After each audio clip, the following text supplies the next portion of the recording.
friend. Welcome back to the show. I'm so excited and so honored today to be joined by Vanessa Aldrich, who is an opera singer, corporate girly, and a creative powerhouse. I love Vanessa's TikTok. I came across her work and was so inspired by it. I reached out and asked her to be on the show to talk a little bit more. And she said yes, and I'm so honored that she's here to talk all things creativity, artistry, shadow work, and so much more. You are a creative, if you are an artist, if you are someone who is passionate about creativity, spirituality, a number of different things of that nature, this is the episode for you. So without further ado, let's jump into the conversation. Everyone, welcome back to the Prolific Hub podcast. I'm your host, Aaliyah Cheyenne, and I'm so excited and honored today to be joined by Vanessa Aldrich. Hi, Vanessa. Hi, how are you? Thank you for I'm having doing good. I'm so happy you're here. Thank you for being here. me. Yes, it's my Yes. pleasure. So excited. So many of you may have seen Vanessa's work on TikTok. I know I definitely have. I'm so inspired by the way she speaks about creativity, way she speaks about spirituality and creativity combined. So I was so excited to reach out and have a conversation with her and have her on the show as a guest. So I'm so happy that you're here, Vanessa. I'm going to kick it over to you to have an introduction of who you are. I always like to ask folks a little bit more about who you are, how you want to be known in the world today. So I'll kick it over to you to introduce yourself. Thank you. I appreciate that. Yes, so my name is Vanessa, and I am an opera singer and a writer living in New York, Brooklyn specifically. I also have a day job. I'm a corporate girly, as they say. I work in finance, venture capital, so very busy. Also very new to the world, but it is true that I'm a content creator on top of it, which I kind of see as an extension of my writing endeavors.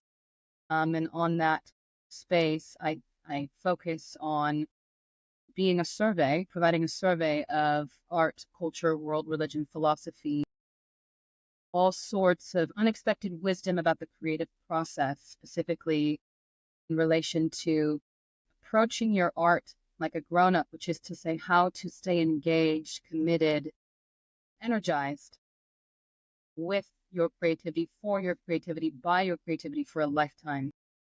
I pull from sources that I feel like are not as often frequented in order to kind of help us all through that journey. So that's me. But certainly I think that as a creative person, my primary, most important space, field is as a singer. I'm an opera singer. And I've been doing that for the last, 15 years. Yeah. Writing, I think, started in earnest not that long ago, maybe in the pandemic, a bit before. What a beautiful introduction. Thank you so much for sharing that with me, with the audience. I'm so intrigued by all of that, and we're going to talk about everything. But one thing I wanted to sort of start with, so you and I had like a preliminary conversation, and it's come up again, even in your introduction, reference to teachings and sacred texts that kind of lead the artist's way, like just how to be creative and how to not burn out from that creativity. And I would love to hear a little bit more about that. What are some of the texts that you've leaned on, even in your own creative work, and some of the texts that you sort of guide others to into as well? Sure, thank you. I'll say that it started for me. Why did I kind of lean into that space? For me, it started maybe since childhood. I've always been interested in ancient civilization and history and all of that. I studied it in school, but even without college, I was always interested. But it was really punctuated by the events in my own life where I sustained significant grief and was really without a number of my primary sort of foundational family members, my immediate family, very suddenly. You know, one has to continue and one needs to know how to process at a young age. I was 20 years old, how to process insurmountable grief or seemingly insurmountable grief. And, the world that's immediately available to us is Instagram. And as I was kind of searching for healing and modalities and advice about how to carry on with that, kind of now on my plate, I found that, and I always say this, but I found that the world of Instagram truism and quotes and blurbs and kind of surface level modalities was not enough to kind of carry my spirit forward. And that forced me to go deeper. And by deeper, I mean older. And so that sent me kind of in earnest into some of the world's most durable sources for wisdom, be it mythology or certainly, comparative religious texts or esoterica, mysticism, philosophy, whatever. I found that within the durability of these sources, how old they were, there was so much information that got to the core of what I was experiencing, and also wisdom about how to carry on. And for me, that kind of crystallized what my focus would be. And there was just infinite material there. And so for me, if it's durable, if, for example, where I'm searching and surveying spiritual sources from traditions that were kind of written down, wisdom that was written down thousands and thousands of years ago, separated by time, and various cultures were saying the same thing, and there's all these through lines, all these patterns, all these agreements about what is most important and necessary for the human soul. That was really important to me. If someone 5,000 years ago was saying something about grief, about fear, about shame, about happiness, that felt significant to me. That the fact that it would resonate thousands and thousands of years ago allowed me to latch onto it. And I think that there's something to that. There is obviously things that change in our landscapes as society. The things that we are dealing with in 2024 are very different than what they were dealing with in 2000 BC India. But there are things that are the same. And that similarity is very powerful, very stabilizing to me.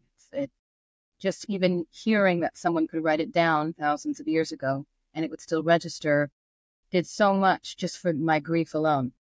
But to answer your question, after that background, a lot of the work that I refer to is in ancient myth and also the study of ancient myth.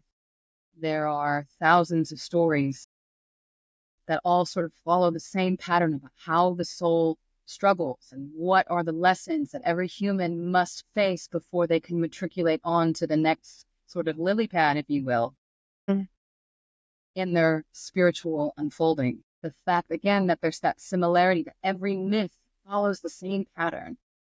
And it is a story about what happens for all of us. I think there's a lot of wisdom in myth. Also, say this a lot about the spiritual texts, be it, I was raised Christian. I always wanted to be Catholic, but my family was Protestant.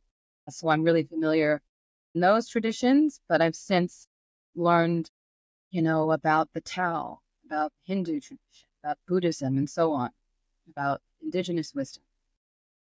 And I always say this, but in 5,000 years of written spiritual texts, every single one of these traditions, separated by time, separated by an ocean, whatever, they all refer to their God as the creator.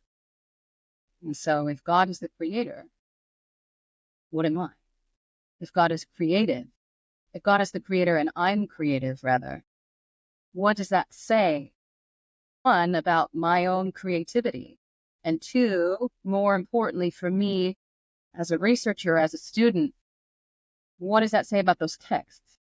And so I began to reread these texts, of course, the Bible, but the other mystic texts within sort of larger Christian Catholic mysticism, or the Tao Te Ching, or the Upanishad, the Bhagavad Gita, the Yoga Sutras, etc. rereading those texts specifically, diligently, from the perspective of being creative, blew my mind.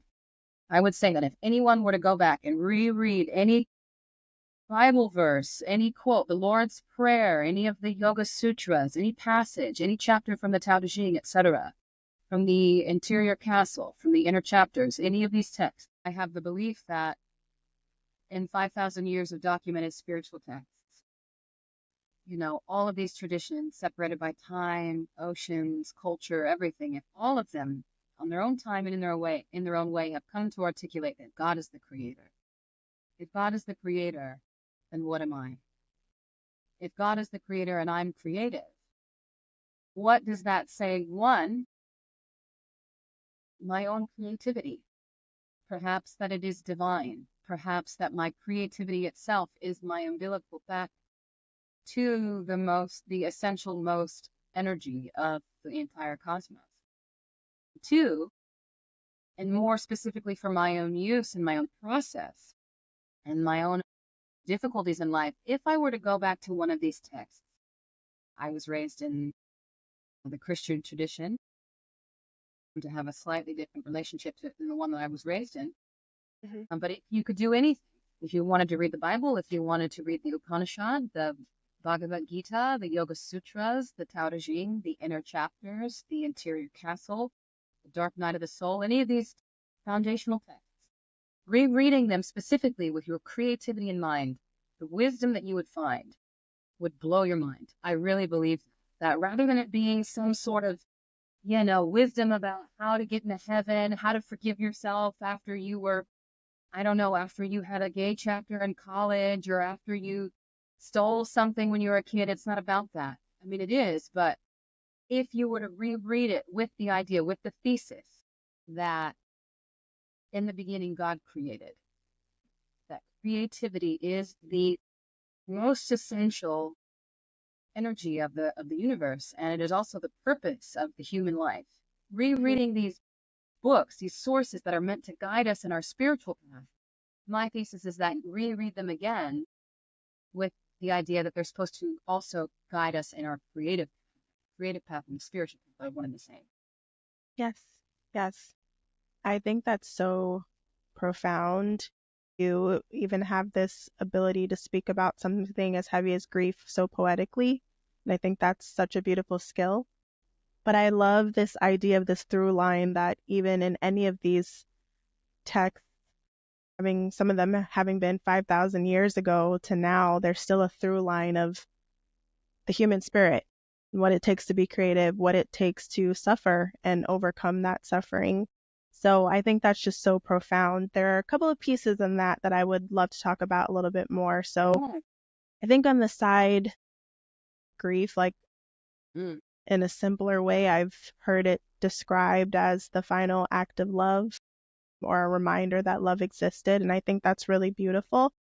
But we've also talked about how grief is a natural part of artistry and creativity, and how sometimes going deeper, as you've described for yourself, is a way to really touch the core of creativity, get to the center of it.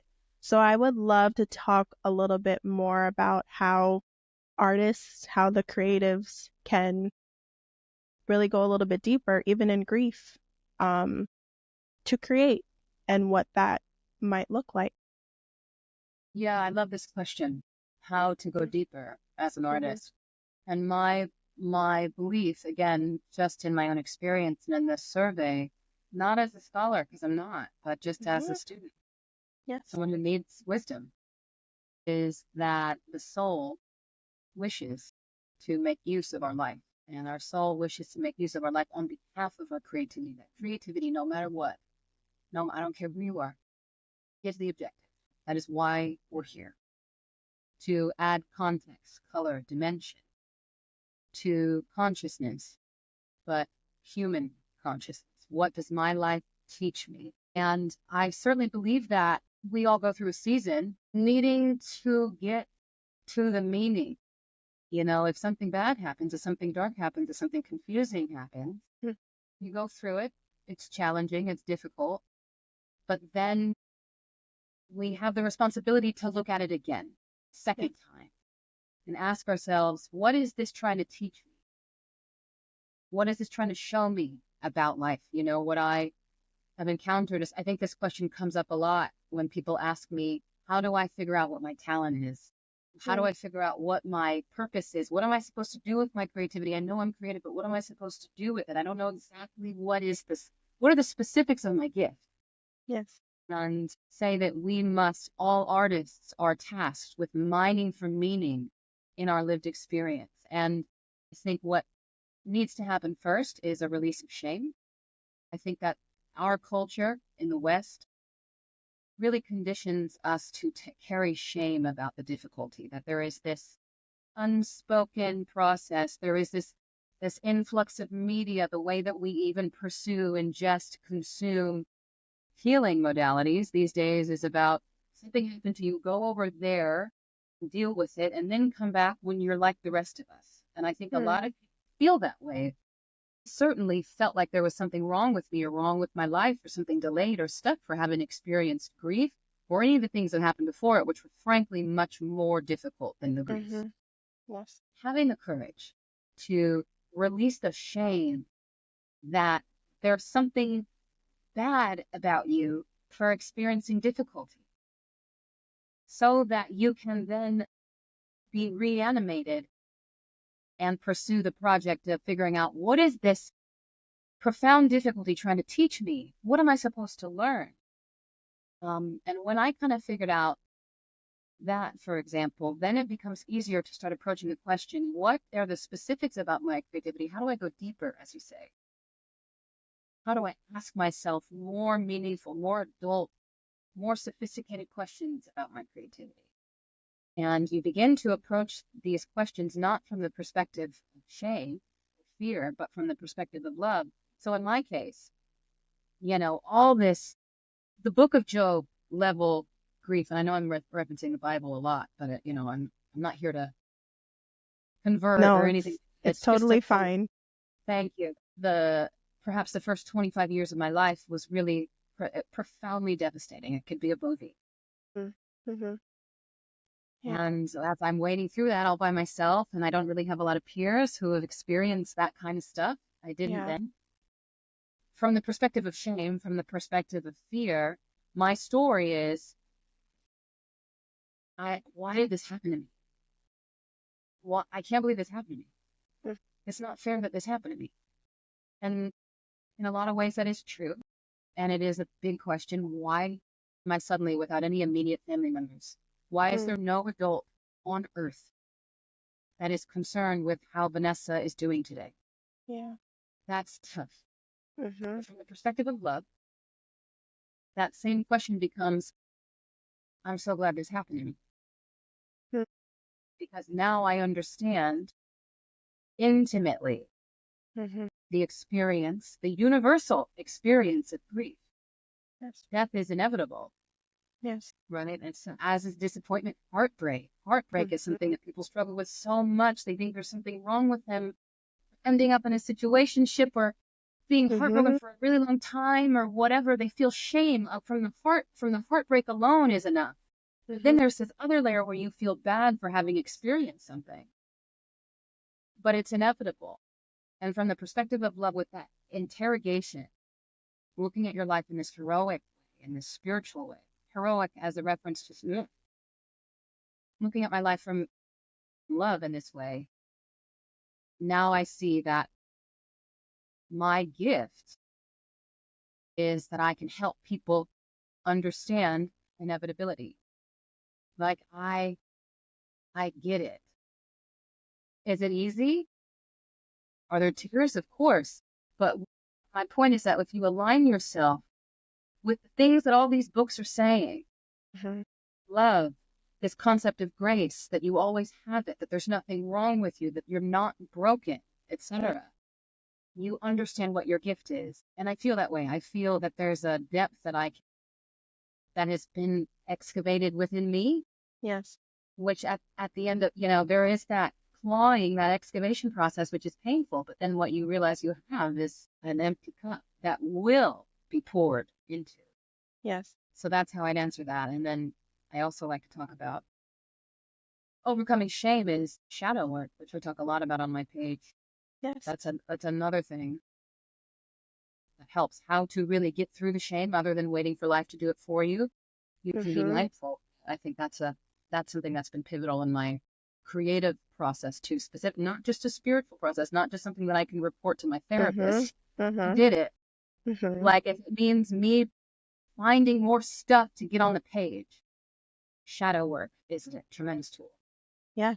Yes. And I would love to explore that a little bit more, just because you've mentioned so many things that relate to that: grief, shame, feelings of why me, or unworthiness in some instances as it pertains to heartbreak, like so many of these things. And I've talked about shadow work a little bit in the past on the podcast and why it's so important. I've also expressed that it's the theme we constantly hear about online, but at the core of it, it is really important to fully integrate all aspects of yourself to be a fully realized human being. Like, it's important work. So I would love to just hear some of your additional thoughts around shadow work and how a creative or an artist really going deeper into that space can really impact their creative and artistic work profoundly, and why it's so important.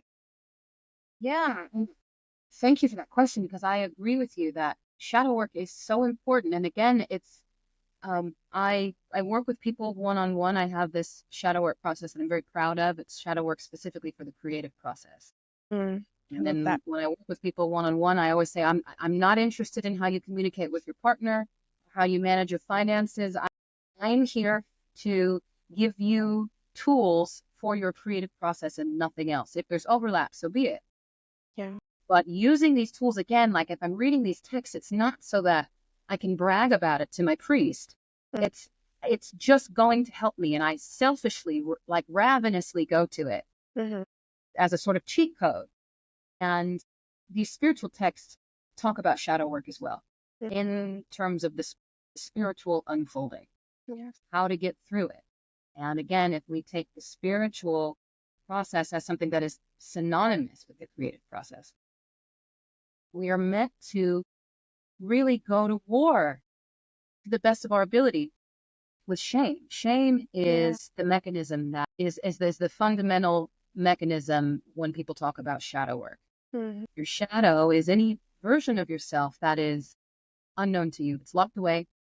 You don't have access to it. You can't see it.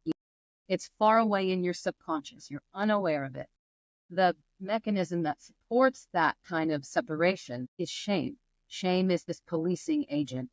There's something that you learned, or several things that you learned that were not beneficial for you to keep in your conscious personality.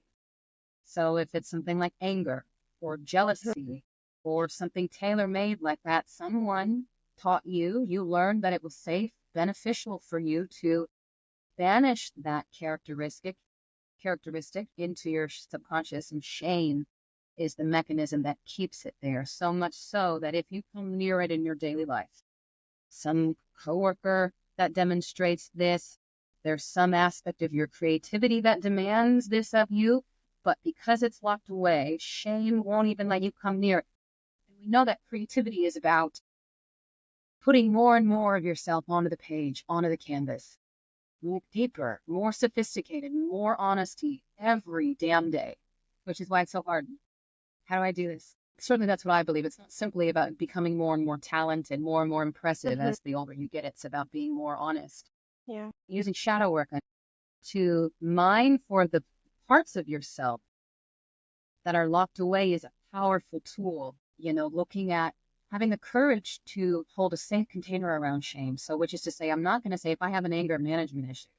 I'll use a real example, something that I've had to work through: vanity and something that feels like narcissism, something that feels like the bimbo, just always taking selfies, center of attention kind of a girl. I had a lot of shame about that growing up.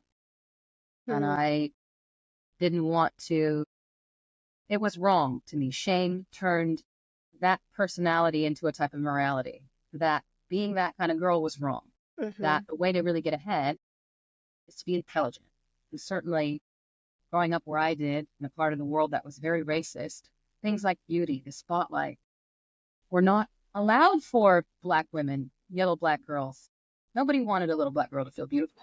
That's not how you get attention from your teachers, from your colleagues. You have to be smart. And Yeah. certainly that was true of my grandfather who raised me, etc. My parents who raised me, my mother, excuse me, single mom. You know, my grandpa was born in 1931, South Carolina, youngest of 13. He needed to be Wow. smart, impressively Yeah. smart. And so I was learning that was good. So you have shame about that. But when you hold a safe space where you you don't go into this project to attack vanity, perhaps in my case, with more shame, saying, get rid of the shame. No, the shame is what's telling you that it's bad. What you need to do is, and that's what shadow work is leaning in and saying, gosh, it's okay that you have this. It's neutralizing the energy so that you can lean in and discover that part of you in the same way that you've discovered any of the other things that are conscious, perhaps my intelligence. I know the lateral limits of intelligence and what that gets me, when to use it, when not to use it, how to be responsible for it, how it gets a little out of whack. You need to do the same for something that you've been ashamed of. Learn it, take responsibility for it. And then once you release the shame, suddenly me, an aspiring opera singer, who I need to be in the spotlight. I always tell people this, I don't think people know this. Opera is the only art form that I know of where people buy season tickets to boo. Wow. Where you are sitting there, I mean, it's a huge auditorium, 50 pieces of orchestra played by virtuosic musicians who've practiced 8 hours a day since they were 5 years old, singing serious material on a stage, spotlight, and I'm not singing with a microphone, and I'm singing in a foreign language, heavy subjects. I can't do that if I'm afraid, if I have shame about the spotlight. My artistry needs me in that space.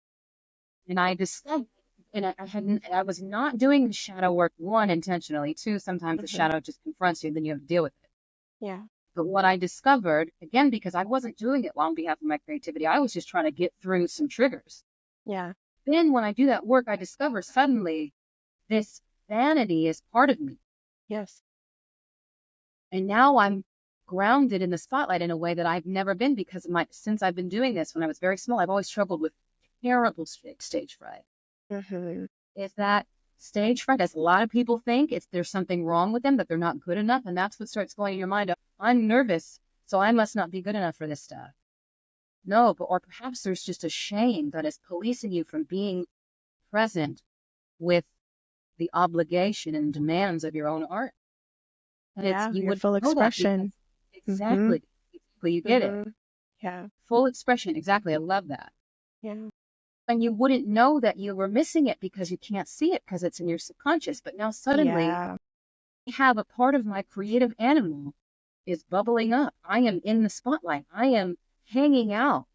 I am making eye contact with my audience, demanding their attention. Yes. And that voice that says that's bad is gone, which makes me a better servant of my art. And I think that is applicable to as many things. Maybe there's shame that you have about how you were raised. Maybe you were raised poor. Maybe you were raised in a modest, second generation family who was taught not to want the big thing. Or there's infinite iterations of this. I think people would be shocked to learn how, just without effort, and that's my favorite part of shadow work, is that the integration of the shadow happens in seconds. Seconds. That's how wise we are. That's how intelligent all of this is. What takes forever is the resistance. Yeah. You face it, take a deep breath through that feeling when someone calls you, like 10, 15 years ago, someone were to call me vain, I would have started a fight with them. Yeah. Or something. I would have written some sort of essay about how I wouldn't have been able to handle it. Yeah. Take a breath. Ask yourself, maybe that is true of me, and maybe it's okay. And then click. Oh, you have my yourself. goodness. You have more of yourself.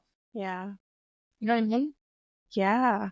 You said you talked about this on your podcast. Is this? Yeah, I, not in as beautifully and poetically as you did, but just this idea that, and I use the example of anger too, or sacred rage as I like to call it. But yes, exactly. You did it. yeah, like just understanding that all of these are aspects of us, and how can we use these things that we push to the back of our minds, that we hide in our Yeah. subconscious, that we like to ignore, that we like to keep buried. How do we pull that into our being and use it as fuel for our work, use it as fuel for showing up as our full selves in life? And I just love the way that you brought that answer full circle, and how you were taught that vanity is something wrong or something to be hidden, but how you use it so masterfully in your work as an opera singer, because your opera Yeah. singing work, it demands it, it requires it. And without it, how could you fully be present in that role? I think that's so profound. I love the way that you described being a servant to your art. I think I got chills when you said that, because that's so important. And I think there are so many aspects of ourselves that people love to just hide and bury and keep Yes. shut away, and that they deny and they don't want the world to see. Yes. And I'm a firm advocate that those are things that ultimately can only serve you and your larger purpose if you learn to harness them and fully integrate them. So I just think that's so profound. I Yes. got I chills. mean, I love what you said because it's, I mean, Yeah. again, I started by saying this, that if God is the creator, this is my question almost every day. If God is the creator, Yes. Yeah. which is, Yeah. which excites the process. I think a lot of people hear this stuff doing the work, or perhaps they Mhm. hear the stuff and it reminds them of therapy. It reminds them of doing the Yeah. work, or it reminds them of something that's a little bit too difficult to Mhm. understand, or a little bit too far away, rather. Maybe they know they need to do it, like you need to go to therapy, you need to quit smoking, whatever it is. Yeah. But it's not, so what? I don't really care. But if I remind myself every day that I'm creative, that's my foundation, which allows me to say that, okay, if I'm creative and God is the creator, that might mean that I'm okay. There's Yeah. nothing wrong with me, that there's Yeah. nothing that can permeate my self-concept that is so bad, because that is the Yeah. threshold. And it's been written by other people for thousands of Mhm. years. So I'm like, okay, Yeah. there's some context here. I'm supported. So if I can say, all right, no matter what it is, no matter what I find, if I'm the human iteration of the creator, Yeah. let me just see. Let me just go in there. Yeah. Let me be excited Yeah. to discover more. And Yes. I will say, just back to the opera example of it, just make it come like so just make it come home, I think. Yeah. At least this is how it hit home for me. Mhm. I was in a studio environment with my teacher in front of a bunch of my peers in a rehearsal space. And classical music is known for being, there's no HR in classical music. It is rigorous. It is more like a martial art than anything. It is Mhm. brutal. The how intense the feedback is. I was singing in a workshop scenario, and my teacher stopped me and he was like, I'm so disappointed. And I'm like, that's how it goes. All teachers kind of speak like that. So you're like, okay, what are you gonna say? But something was kicking up in me, and I started to feel it, Yeah. which to me, in my understanding of things, that means something needs Needs to to be listen. yeah, yeah. Yeah. There's something real. Yeah. It's not just like, some teachers wasting my time, just which happens. No, there's something for me in whatever he's about to say, even though it's Yeah. uncomfortable. He Yeah. was saying, I'm very disappointed in you, and I started to get emotional, which is a sign of that the shadow is confronting itself. That's when you're Yes. confronting your shame. It's deep. It's devastating. Yes. Mhm. Yeah, you know what I'm talking about. Yeah. I went through that like a couple days ago. You Yeah, continue. yeah. Yeah. Probably get one in 15 minutes. Um, no, so my teacher's like, I'm very disappointed in you. And I'm like, gosh, okay, let's hear it. And he's like, gosh, it's just not, you're just doing all this stuff. And it's just, I can't believe you haven't made the progress yet. Something like that. Mm. I just Yeah. started to get so emotional. And I was advanced enough in my own process to say, I'm going to be vulnerable. I'm going to speak up. I'm going to bring all of me and say something. Either that means that he's going to realize that he's wrong if I speak authentically, and then we'll forge a new path from that understanding, or I'm going to realize that I'm wrong. So I said, to my teacher, I was like, it just really hurts my feelings that you would be disappointed in me because of X, Y, and Z. You know how hard I've worked. You know what I've been through. And for you to say that I can't believe you didn't get it. No, it just makes me feel like you are discrediting all the work that I've already done. And he said, Vanessa, that's your problem. That's your problem. You're sitting there on stage as an opera singer, wanting people to know how hard you're working. And that's what was wrong with my singing. Technically, that the singing was labored. My body was getting tired. It's not efficient singing. I was working too hard. Yeah. Because that was my value system. I was trying to show, as my teacher said, you're so busy trying to show us how smart you are. But singing is about having a beautiful voice. Yeah. You're a beautiful woman with a beautiful voice. Sing that way. Yeah. Which collapsed all of this shadow stuff that we're talking about right in my face. Yeah. And I didn't even, and to get really specific about opera, there's all these different genres, there's all these different styles within opera, and all of them about which one you're going to sing the best is entirely physiological. Whatever anatomy you have, that's where your throat goes. You sing that genre. Yeah. Right? And the style that I am best at is called bel canto, which literally means beautiful voice, beautiful singer. Wow. That's in my body. Yeah. And I had shame about that.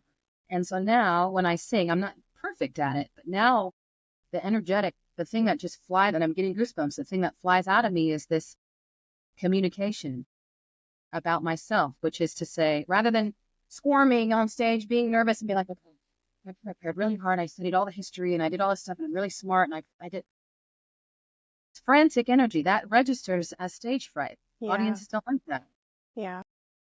Now when I sing, I try to, the thing that I communicate is that I am a beautiful woman with a beautiful voice. Yes. And I have something to say. Yeah. Beautifully. Yeah. That'll take care, without me even having to try.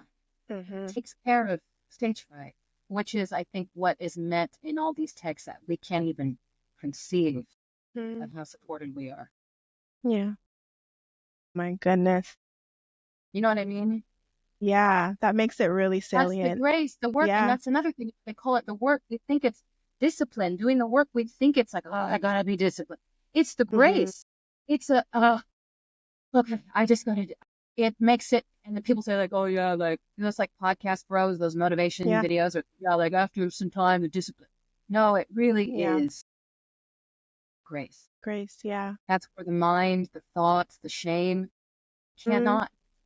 It cannot be there. It can be there in your relationship. It can be there in all these other things. Yeah. But when you're really locked in the way that you're supposed to, all you're doing is floating, or if not being carried. Yeah. The thing what you're doing is following instructions.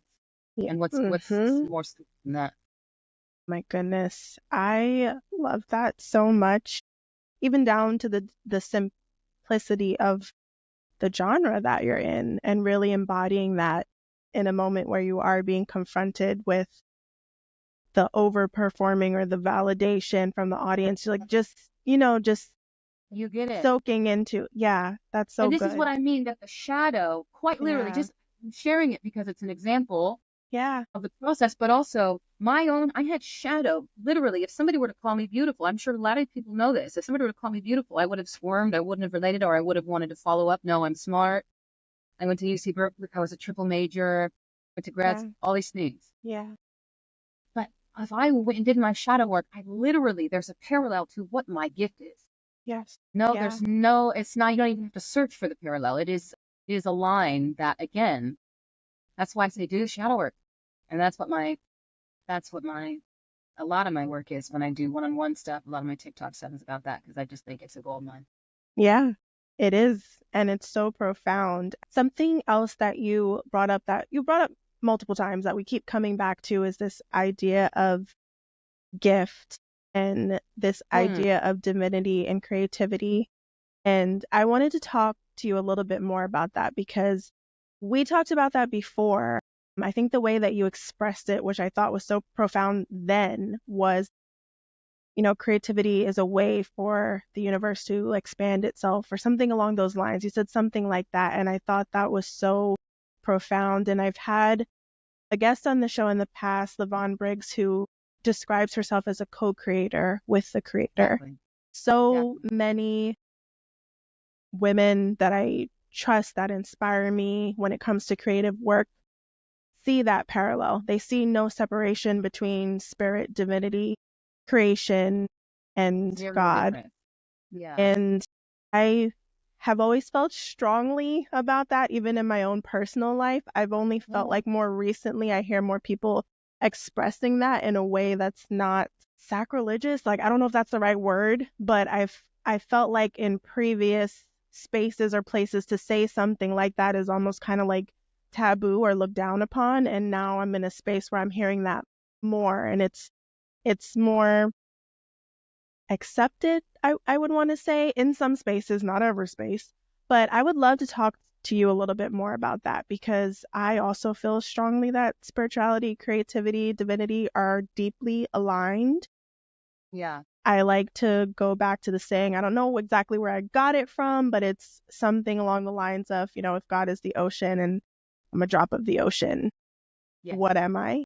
And I want to talk to you a little bit more about how we can express our divinity through our work, because we all have that, and how we can really channel that divinity through our gifts. I love the way that you spoke about your sort of progression with really tuning into one of your many gifts. And for someone else who might be trying to figure that out, might not recognize the divinity within themselves or how that relates to their creativity. I know that's a big question, but I would love to talk It to you a is. little bit more about how we learn to channel that energy better, I guess How is do the we best learn way. to channel? Yes. And I Yeah. would say my approach, certainly, Yeah. again, I'll say it a lot only because I say it to myself and I think it's important.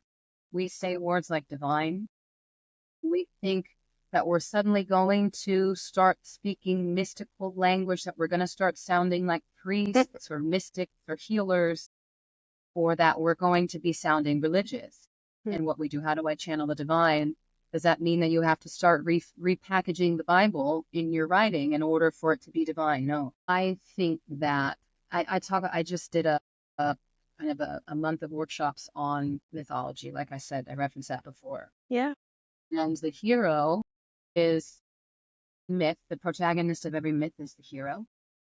Yet the hero is someone who has mastered the art of approaching the obstacles on their path in their story. If you take Luke Skywalker, it's my favorite. Luke Skywalker is an example of someone who has mastered learning how to see the obstacles in their path. The encounter with Darth Vader, for example, as an essential tension point, growth point, teacher, difficulty, seeing difficulty as an ally. I say that an Mm. ally in the Force. Mhm. Seeing the difficulty in your life as an ally in your unfolding. In the unfolding, the objective is to become not only Skywalker from Tatooine, ordinary man.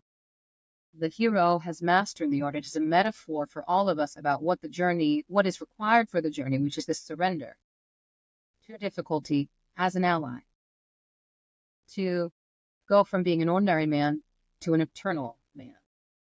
And so to answer your question about how to put the divine into your work, one of the biggest lessons from this for me has come from the writing side of my process. Channeling the divine is about essentially creating a work in which God, the intelligence of the universe, however you want to define it, God is accessible to other people, because without accessibility, we don't have the brains to comprehend everything. We barely can comprehend.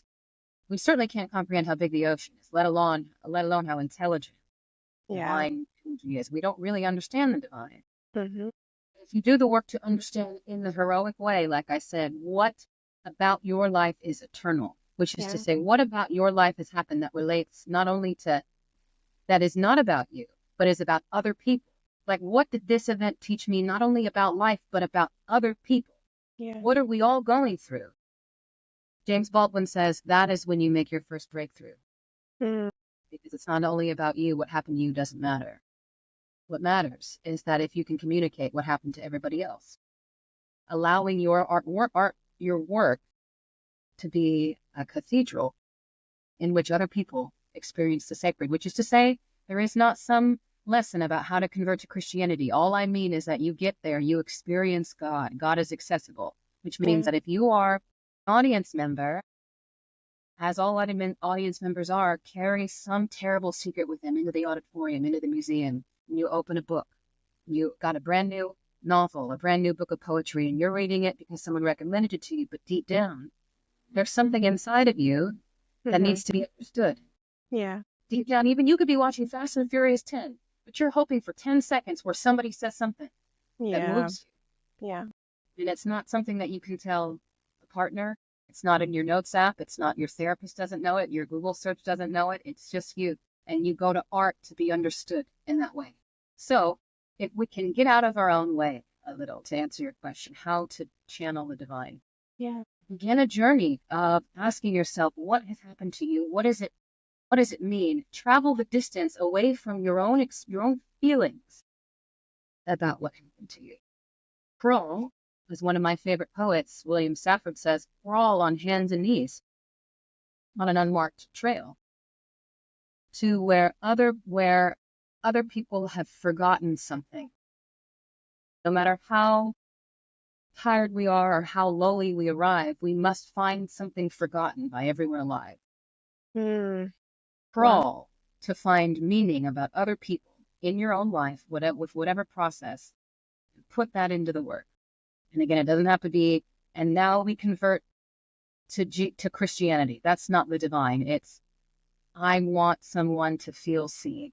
You know what I mean? And so there's this blend of what happened to you and you having mastered your talent, which is the five, something that exists in the five senses. Singing, voice, painting, sensory, it's physical, it's human. You blend those two things, and only in that combination do other human beings know that they're not alone. You know what I mean? Be it some beautiful, devastating poem about grief, or be it the beauty of a water lily like Monet. God, that's beautiful. Yeah. I love that. Yeah. I don't know if that answers your question, but that is how I answer the question. No, that's good stuff. I think that's so thoughtful in terms of what I was trying to ask, because I know it was a big question, but I love this idea of just going in the hidden room inside of yourself, like recognizing what's going on there and finding ways to express that so that others might meet you there too. Finding commonality, being seen. Yeah, relate to it. Like I love that. I think that's really good. And yeah, find a different way. There's this anecdote that I've heard in some of my education where, talking about these old traditions. Yeah. Where these, in a more traditional society, the women would gather. I'm messing up some of the story, but just for simplicity's sake, women would gather, and when they would gather in this particular ceremony, any woman who had gone through something difficult would be allowed to say it. And they would tell her story, and everyone who would listen would have undivided attention, and if she was crying, they would cry. There was a witness. What happened to you? Tell us. And you can tell that story over and over. You have undivided attention. The ceremony doesn't end until you're done telling the story. Yeah. You can do that 3 times. On the 4th time, if you feel compelled to get up, you must tell the story differently. From your old story, which again is what happens in every single myth.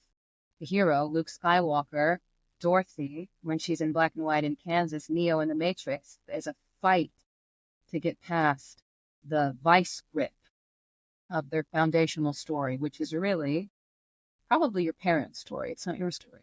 And that's what James Baldwin meant. That is your first breakthrough. Yeah. Who you actually are, which is to say your first articulation of who we all are. Yeah.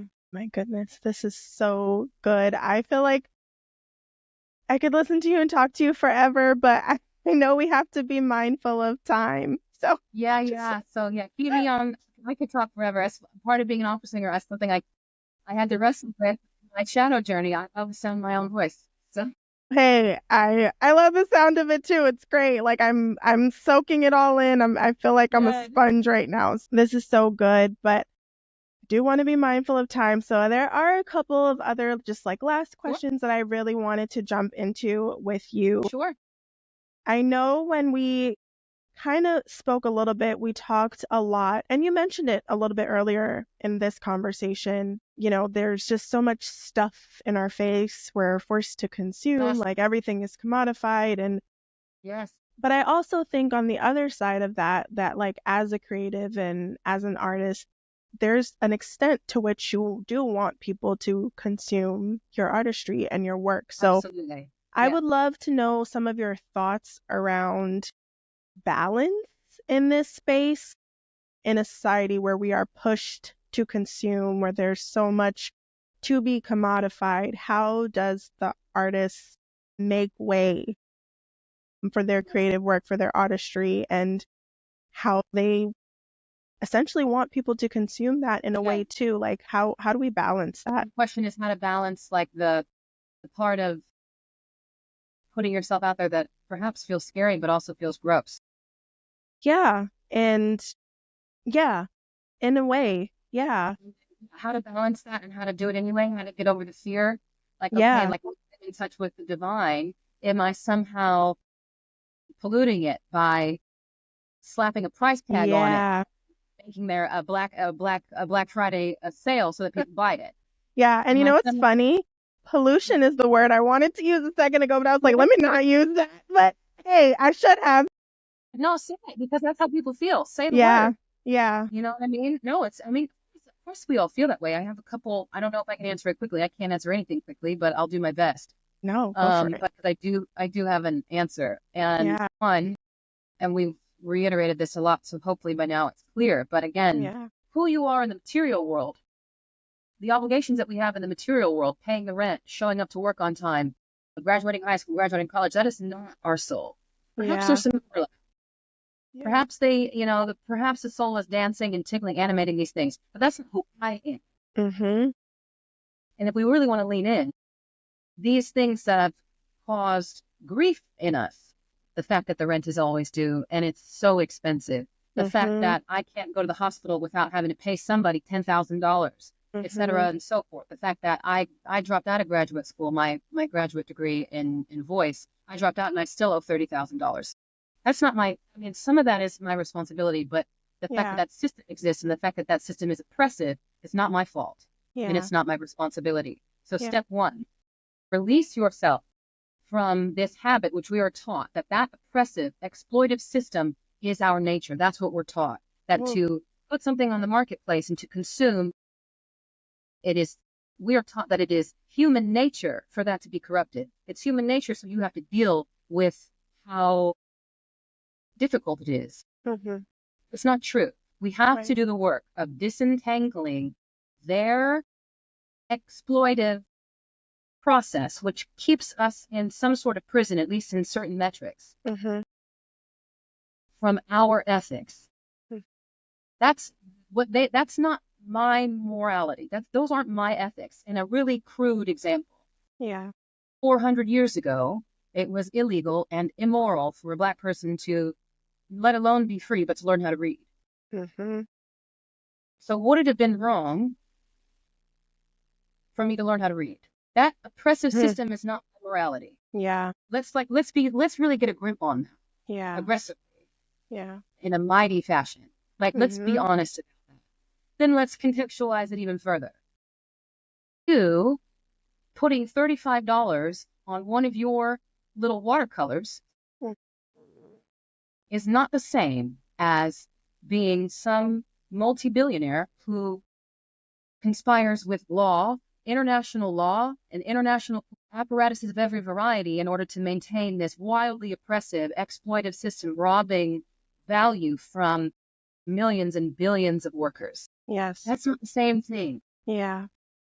And again, Yeah. they're telling you that it is the same thing because they're telling you that that billionaire process is human nature.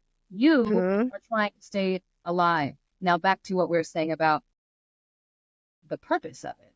Yeah. Given your divine inspiration, you did the work of figuring out new language for your story about what happened to you and what it all means. After that divine inspiration season where you're like, oh my God, I'm so grateful I got it and you got it out, you have work to do. You have to get it out. How else are people going to see it? You have to find it. that is the responsibility, that it has to find somebody else. Now, if they find it and they don't like it, that's also part of it, because if you did your part and somebody doesn't like it, that's also the experience that was meant to happen. So it's not about your glory. You have to Yeah. do your part and get it out there. And if that means having to do some annoying marketing campaign thing, buying some marketing course and figuring it out, hiring some brand girly on TikTok, charging, do it. Yes. And be honest about the fact that you have not suddenly become an evil billionaire by charging $20 an hour for whatever it is that you do. Yeah. Yes. People are also thirsty to consume the right thing. We are being Yeah. we are fed things that we are told are going to help us. Yeah. And then we go through a season of consuming the things that we told are good for us, the content on whatever, be it online or be it all the stuff that is fed to us. It's just like McDonald's. Yeah. We're fed stuff that we are told is art. Someone who is interested in fashion gets a subscription to a popular fashion magazine, and what you find is news about Hailey Bieber's birth. You don't get news about fashion. Yeah. And then maybe you're excited, you buy it, your partner spent the money, so you pretend to have received what you want, but then in the middle of the night or somewhere further along the line after years, you realize it and you just ate McDonald's. Yeah. People want real stuff. Yes. Yeah. So give it to them. Yeah. My gosh, that's so good. People are thirsty for realness, like they're thirsty. Yeah. They're You're starving. starving. Yeah. Yeah. That's what's so wrong. good. That's Yeah. what's wrong with all of us. Yeah. Don't you think that it's just we're trying, going through the motions, and someone says buy this and do this. Now we're watching this on TV now. So the Olympics, and that should hold you over for the next 3 weeks, and certainly some sort of professional football season is starting after that, and then that'll hold you over, and that we're just being held over. Yeah. Yes. Interrupt the process. Yes. Announce that your finger paintings are on display at the local museum. Yes. For $10. Yeah. That's good. I love that. Thank you for that answer. That's so good. That's so good. Okay. So I would love to ask you, you talk a lot about how to ensure that the artist and the creative doesn't burn out, doesn't give up in the fight. And you've talked a little bit about that already. One thing you brought up super briefly in just the experience of grief is also heartbreak. And I had let you know previously that one of the things that drew me into your work is your interpretation of creative collaborators, and how maybe in some instances, maybe a partnership that we thought was romantic really should have just been a creative collaboration. Doesn't apply to everybody, but it might apply to some people. So I would love to know, kind of blending those two together, how can creative collaborators, or how can creative collaboration help to ensure that the creative or the artist doesn't burn out? How can one kind of help the process of the other? Yeah, I love this question. Let me get my thoughts together. Your question is the question is about burnout, staying in the fight. Right. Yeah. Okay. So again, it goes back to, who are you? I'm creative, and God told me I am. So that's it. Yes. That's it. What comes with that is realizing, once you get on the same page with that you start to take yourself seriously. You're not whatever version of the stuff that you're hearing online about yourself. You're not, certainly not who your shame is. I'm creative. And so then if you say that, that means that there's a whole universe of depth inside of you that needs attention. There's all these layers inside of you that are sad and upset. They need watering. They're thirsty. Yeah. You're creative, and you haven't been watering your creativity in some time. If you take that part of you seriously in the way that I think we are asked to with our life, then you start to see, okay, I'm having this longing. I need to be seen. I want to be held. I want someone to believe in I want to grow. I want to build, as people say. I want someone to come along and believe in me and support me. And I think these are feelings that come in large part from our creativity. It comes from a desire to be in love and romantic partnership and with friends and community. But our creativity needs that. You can't do this alone. Yes. You need someone to be like, man, I get you. Yeah. I love what you said, and I want to help. Yeah. Man, I believe in you. Let's do something together. Yeah. You need that. You need that for a lifetime. Your art cannot grow, develop. You certainly can't do this stuff alone because it's hard. You need a friend. You need a creative friend where the thing that you have in common is not tacos, not shopping, but creativity. Yes. And having, I think it's found, to answer your question, I think it's, again, like I've said the whole time, there's a foundation of you need to take your art so seriously that it governs your choices. It's how, again, how do you, I know that you're telling me that I have such and such attachment style and I have such and such thing to be shamed about. I'm not going to go there. Yeah. You need that threshold. In the same way, you need to say, okay, what am I craving? What is next? What is my art demanding? Man, I really want to write this essay, but I don't have some of it, so I need to find some help. If you deny yourself of that, said another way, if you squander creative energy, either by not using it because you can't get out of your own way, or if you squander creative energy, which is the same as sexual energy, inside of a space where there's chemistry. Oh my God, the chemistry is delicious. Yes. Oh, you and that person. It is, whoa. And so you're like, man, let's make a partnership out of this. Let's make a romantic partnership out of this. But maybe that was something for your creativity. My point is, if you want to stay in this art stuff for a lifetime, you have to put your art stuff first in a way that you have never done, in a way that you did not need to when you were a child. When you were a child, all you had to do was be talented and go to school and do what your teacher said. Wait for your teacher to give you permission. Now you have to do all of that stuff, is my point. And so if you want to stay in art for a lifetime, one, take this so seriously that your art is making your choices for you. What am I going to eat today? I need this so I can create later. Yeah. Who am I going to be friends with? What are my boundaries? What am I going to read? What parties am I going to go to? Who am I going to sleep with? I'm not saying you need to be celibate, none. Lord knows, if you know anything about me, that's not what I preach. Yeah. Sensuality in the body and sexuality are huge for creativity, at least for me. I'm not saying keep yourself away from all of that. I'm saying develop the discernment, and the more discernment you have, if you develop discernment on your creativity, not just what society tells you to do, like, oh, it's bad to do this. No. As a creative person, you need to be irreverent. Completely. In your art. That's what it's for. Yeah. Develop some discernment in that.